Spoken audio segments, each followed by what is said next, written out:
Senior সিটিজেন্সদের সংখ্যা আমাদের ইন্ডিয়াতে এখন আজকের দিনে দাঁড়িয়ে 12% হচ্ছে সিনিয়র সিটিজেন্স, যে সংখ্যাটা 2050-এ গিয়ে দাঁড়াতে চলেছে 19%।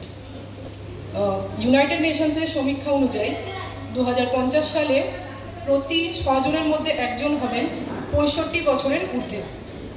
এই মুহূর্তে দেখা গেছে যে যেমনভাবে একজন শিশু যেরকম ভালনারেবল সোসাইটির মধ্যে, সেরকমভাবেই একজন সিনিয়র সিটিজেনও ইকুয়ালি ভালনারেবল।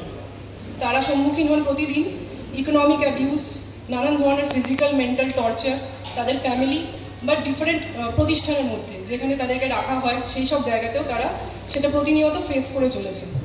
এই জন্য নানান ধরনের আইনি পরিষেবা যেমন তাদের দেওয়া হয়েছে, সেরকম অ্যাডমিনিস্ট্রেশনের থ্রু দিয়ে নানান ধরনের তাদেরকে আর্থিক সহযোগিতা বা হসপিটালে তাদের অ্যাডমিশনের জন্য সুবিধা, এইসব জিনিসগুলো করা হচ্ছে।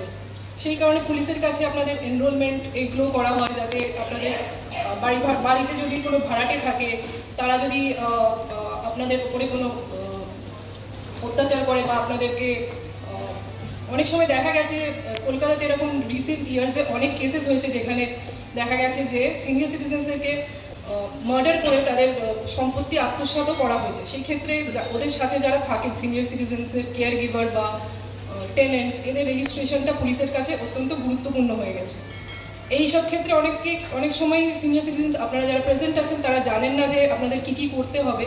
সেই কারণে ডিএলএসএ কী করে, আপনাদেরকে এইসব সহযোগিতা প্রদান করে যে আপনারা পুলিশের সাথে কী কী ধরনের সুযোগ সুবিধা পেতে পারেন আর কী কী ধরনের এনরোলমেন্ট আপনাদের করতে হতে পারে, সেগুলোতে সুবিধা আপনাদের করে দেওয়ার জন্য, জানানোর জন্য। তাই রেগুলার ধরনের এই ধরনের ক্যাম্পেইন করা হয় পুলিশ বা আমাদের ডিএলএসএর তরফ থেকে।